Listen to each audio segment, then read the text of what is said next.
Over the past 10.5 years, Stuart Young, SC, has risen from being an established attorney without any political experience to becoming the acting Prime Minister of Trinidad and Tobago, TNT.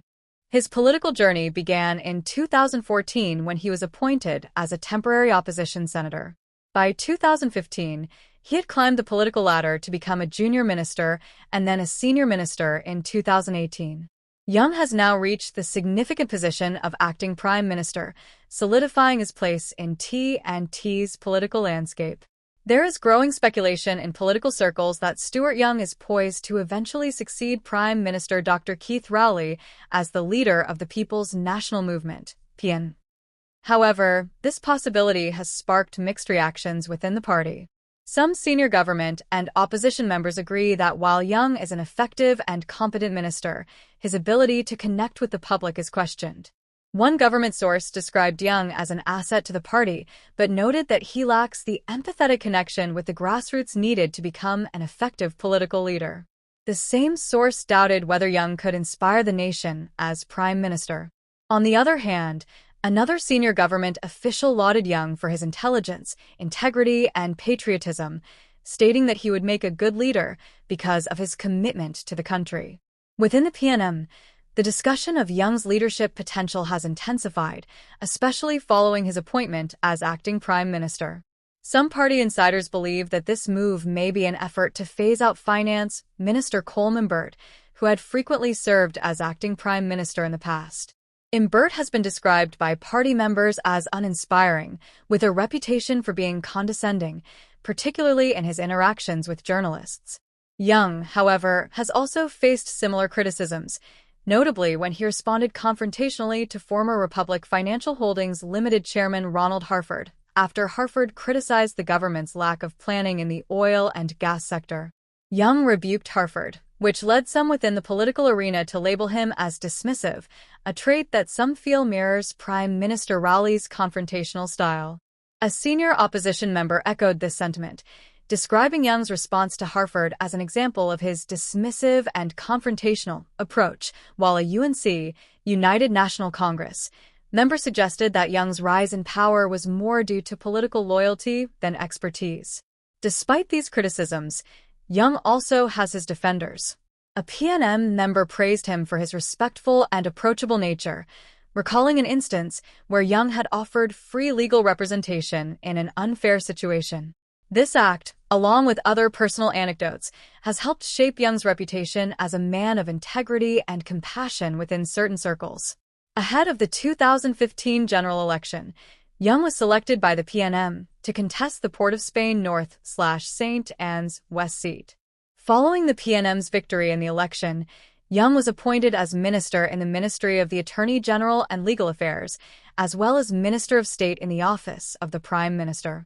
He acted as Attorney General in the absence of former AG Faris Al-Rawi and received his first full-fledged ministerial post as Communications Minister in 2018. 2 months later, he replaced Edmund Dillon as National Security Minister, a position that elevated his standing in the government and within the PNM. Prime Minister Rowley even compared Young to legendary West Indian cricketer Gary Sobers, highlighting his versatility and value to the administration. As National Security Minister, Young faced intense scrutiny, particularly over high crime rates, with 206 murders reported in his first 147 days in office. He was also criticized for his handling of the Venezuelan migrant registration process, which saw 16,500 migrants participate. His management of the country's borders during the COVID-19 pandemic drew backlash, as thousands of nationals were stranded abroad due to the border closure. Additionally, Young faced political pressure after a controversial visit by Venezuela's Executive Vice President Delcy Rodriguez in 2020, when she arrived on a U.S.-sanctioned aircraft while TNT's borders were closed.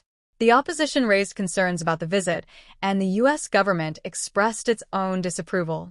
Despite the growing pressure, Young refused to resign, with Prime Minister Rowley standing firmly by his side. In February 2022, Young faced further criticism over the Paria fuel trading company diving tragedy, where 4 workers lost their lives. A commission of inquiry was launched, and in January 2024, it was recommended that Peria be charged with corporate manslaughter.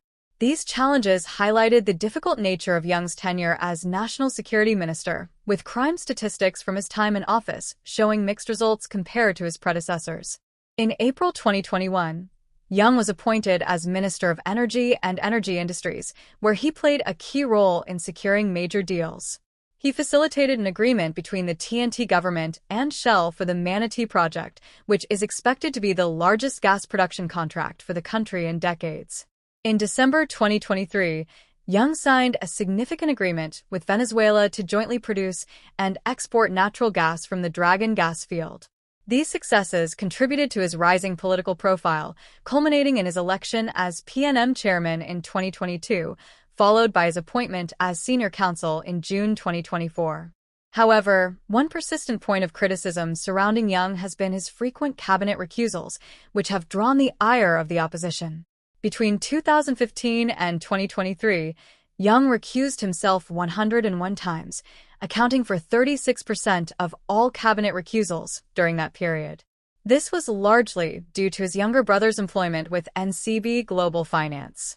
Young has consistently defended his recusals as a matter of good governance, asserting that his actions were in line with legal requirements and that neither he nor his family have financially benefited from his role in government. Addressing concerns about his leadership potential, Young acknowledged that political life comes with its challenges, but he emphasized his dedication to serving the people of Trinidad and Tobago with integrity.